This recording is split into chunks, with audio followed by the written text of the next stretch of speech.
I think people in the church need to realize that Jesus is a Jew. And he's going to come back and establish his kingdom in Israel. Well said. And you don't want to mess around with that, right? He's a Jewish king. He's born out of the womb of a Jew. He's come back to redeem the Jews. Well, there's a spirit behind it. There's an Antichrist spirit behind it. And it's concerned us all. You know, I have a lot of friends. I'm heavily involved in conservative media as well. Yeah. And I'll watch all these influencers that are just losing their mind. Right. And these sweet people all of a sudden got possessed with the spirit of Hitler. And I know it's not natural. It's supernatural. I'm like, you went from being this level-headed person to, like, it's like I'm listening to a neo-Nazi right now. I know, it's That's going not on. natural. It's so weird. But there's a spiritual component behind it. It's a spirit, and it's an ancient spirit. And these are some conservative voices that are completely clueless, and you're like, what are they talking about? And it all happened at once. It did. Right? It was like a waterfall came through that side of conservative influencers. And there's some guys behind the scenes that are pulling the strings. I feel certain of that. But behind that, it's not just flesh and blood. We're wrestling against a principality and a power. Well, Joseph, talk a little bit about what the Lord showed you.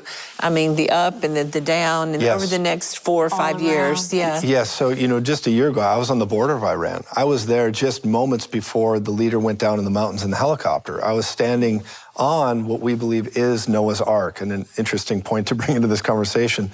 But as we did a whole show on that. We did a whole show on that. You can watch that. It's really good. Yeah, Daystar. And so, but I stood there, and when I was there, the Spirit of the Lord spoke something to me and said, just as I rescued these 8 people on this vessel, I will also rescue America and nations like this.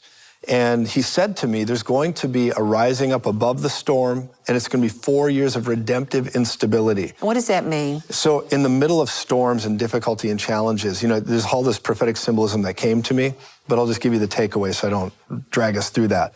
But I truly believe it means there's going to be really turbulent times for the purpose of redemption in the end.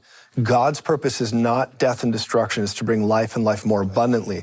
And I believe it's taking him 4 years to right-size some things. And so the word I have is that it was 4 years of redemptive instability.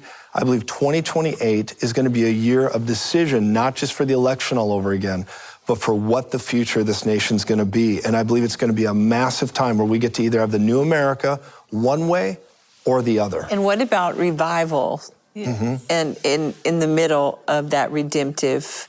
So I'll draw like an air picture here. It was like a line, it went down a 45-degree angle, then it went into a valley and came back up again at 45-degree angles.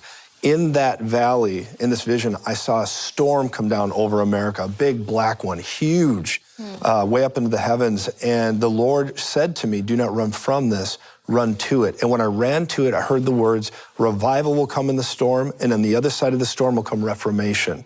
Reformation is not just where the church wakes up, it's where society gets impacted. They change and they go back to their original purpose and values. That's what I saw, but I believe it's a 4-year cycle. Hey family, if you're feeling inspired by this video, be sure to like, subscribe, and comment what's on your heart today. And don't forget to share this content with someone who needs to be uplifted so we can continue to be a light together.